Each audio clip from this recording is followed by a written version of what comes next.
তাদের সাথে যুদ্ধের জন্য তোমরা যথাসাধ্য সাজ সরঞ্জাম, শক্তি ও ঘোড়া প্রস্তুত রাখবে এবং এ দিয়ে তোমরা আল্লাহর দুশমন ও তোমাদের দুশমনদের ভীত সন্ত্রস্ত করে দেবে। এছাড়াও কিছু লোক আছে যাদের পরিচয় তোমরা জানো না, শুধু আল্লাহ তাআলাই তাদের চেনেন।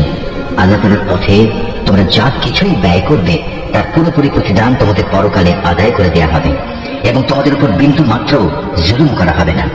হে মুহাম্মদ, তারা যদি সন্ধির প্রতি আগ্রহ দেখায় তাহলে তুমিও সন্ধির দিকে ঝুঁকে যাবে এবং সর্বদা আল্লাহর উপরে ভরসা করবে। অবশ্যই আল্লাহ তাআলা সব কিছু শুনেন, সব কিছু দেখেন। আর যদি কখনো তারা সন্ধির আড়ালে তোমাকে ধোঁকা দিতে চায় তাহলে তোমার দুশ্চিন্তাগ্রস্ত হওয়ার কোনো কারণ নেই, কেননা তোমার রক্ষার জন্য তো আল্লাহ তাআলাই যথেষ্ট। তিনি তার সরাসরি সাহায্য ও একদল মোমেন দ্বারা তোমাকে শক্তি জুগিয়েছেন।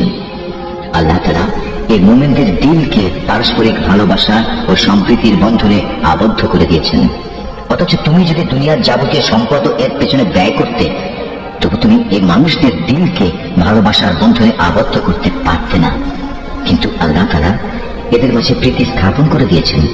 অবশ্যই তিনি পরাক্রমশালী ও বিজ্ঞ কুশলী। হে নবী, তোমার জন্য এবং তোমার অনুবর্তনকারী মোমেনদের জন্য তো আল্লাহ তাআলাই যথেষ্ট। হে নবী, তুমি মোমেনদের যুদ্ধের জন্য উদ্বুদ্ধ করো। মনে রেখো, তোমাদের মধ্যে 20 জন লোক যদি ধৈর্যশীল হতে পারে তাহলে তারা 200 লোকের উপর বিজয়ী হবে। আবার তোমাদের মাঝে এমন লোকের সংখ্যা যদি 100 হয় তাহলে তারা 1000 লোকের উপর জয়লাভ করবে। এর কারণ হচ্ছে তারা এমন জাতি যারা আল্লাহর শক্তি সম্পর্কে কিছুই বোঝে না।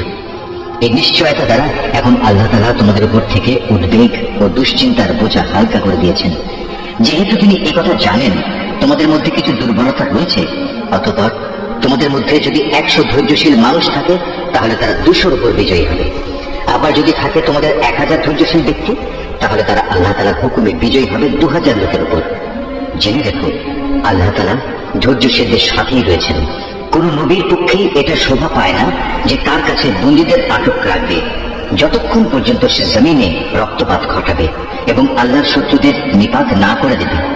আসলে তোমরা তো দুনিয়ার সামান্য স্বার্থটুকুই চাও, আর আল্লাহ তাআলা চান তোমাদের আখিরাতের কল্যাণ দান করতে। আল্লাহ তাআলাই হচ্ছেন পরাক্রমশালী ও প্রজ্ঞাময়। যদি এ ব্যাপারে আল্লাহ তাআলার কাছ থেকে পূর্বের কোনো ফরমান লেখা না থাকতো তাহলে বন্ধুদের কাছ থেকে মুক্তিপণ হিসেবে তোমরা যা কিছু নিয়েছ তার জন্য একটা বড় ধরনের আযাব তোমাদের উপর পতিত হতো। অতএব যা কিছু তোমরা গনিমত হিসেবে লাভ করেছ নিঃসংকোচে তোমরা তা খাও, কেননা তা সম্পূর্ণ হালাল ও পবিত্র। তোমরা আল্লাহ তাআলাকে ভয় করো। আল্লাহ তাআলা অবশ্যই ক্ষমাশীল ও দয়ালু।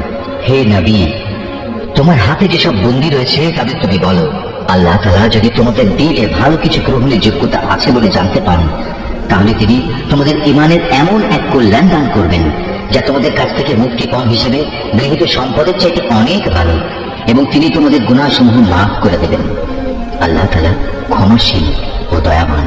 আর তারা যদি তোমার সাথে বিশ্বাস ভঙ্গ করতে চায় তাহলে তুমি ভেবো না, এরা তো এর আগে আল্লাহ তাআলার সাথেও বিশ্বাসঘাতকতা করেছেন এবং এ কারণে তোমাদের তিনি তাদের উপর ক্ষমতা দান করেছেন। আল্লাহ তাআলাই হচ্ছেন জ্ঞানবান ও কুশলী।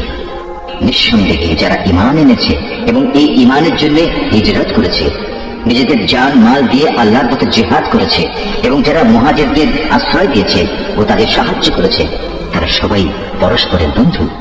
অপরদিকে যারা ঈমান এনেছে অথচ হিজরত করেনি, ততক্ষণ পর্যন্ত তাদের অভিভাবকত্বের দায়িত্ব তোমাদের উপর নেই।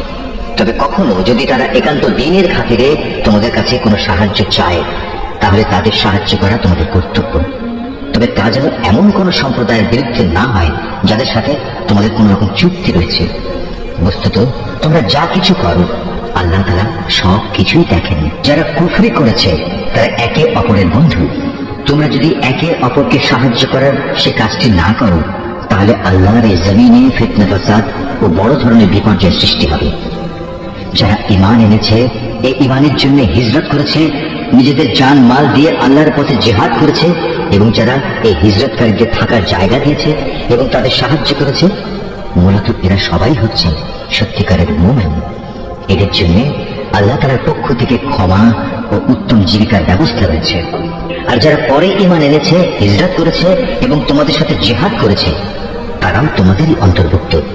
যারা আত্মীয়তার বন্ধনে একে অপরের সাথে আবদ্ধ, আল্লাহর কিতাব অনুযায়ী তারাও একে অন্যের উত্তরাধিকারের বেশি হকদার।